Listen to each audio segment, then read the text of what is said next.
hôm nay im mò hôm nay im lúc à Sunday đấy lúc Sunday lúc à cho đến đâu mà đến lần gõ chứ lần gõ cái nào cũng được này lúc này trong nó giờ ní sao để cũng trong cái ní bao ta cứ thay cái kinh cái bé nó mò đấy hôm nay bé nó bé de chú bé de hầu là hiện chú đi luôn chứ hôm nay bé chuyện nó mò đấy mà nó trừ nó nhờ ta nó tao từ kìa giờ nó tụi nó thế nào nó cho tụi nó gì có chó là chân nắm chim này trừ đấy chứ nào nó họ đi họ đã đào này chỉ là sinh họ này chú lò rất chú đò thì cho trừ biết mình trừ cho nó thì là một cho cấp phủ nó đây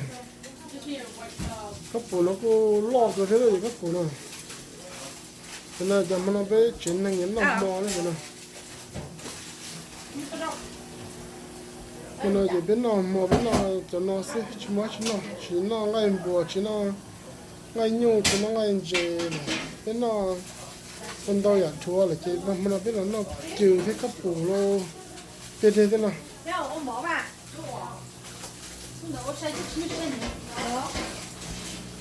nó cũng chọn xài đấy, nó cho nên là được phân nè,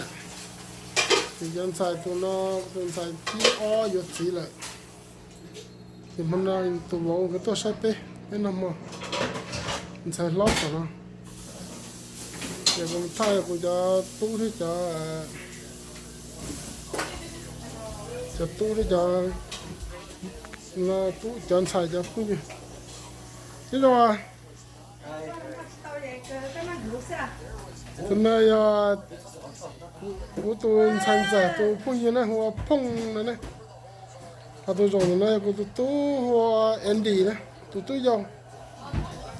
rồi này của tôi tham gia tôi phong như hoa bề này tôi dùng thì cái này của tôi wow đấy này tôi wow tôi nói cho cô nó của tôi lo tôi nói của tôi phiếu chuyển nhá này tôi nhá sai rồi này tôi nhá sai lo nó này tôi lo này cũng sinh dữ rồi tôi sinh dữ rồi tôi sinh dữ rồi đó cái gì tôi mà sinh dữ tôi sinh dữ rồi tôi chọc bớt rồi thì muốn nói là tất cả sai phun bò Viking fresh cho Viking à? Yeah. Ok, chuyện này chống cái thế đâu chuyện này.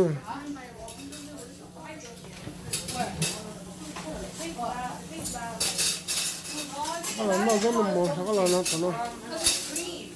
nó bên nó mà lấy thay rồi.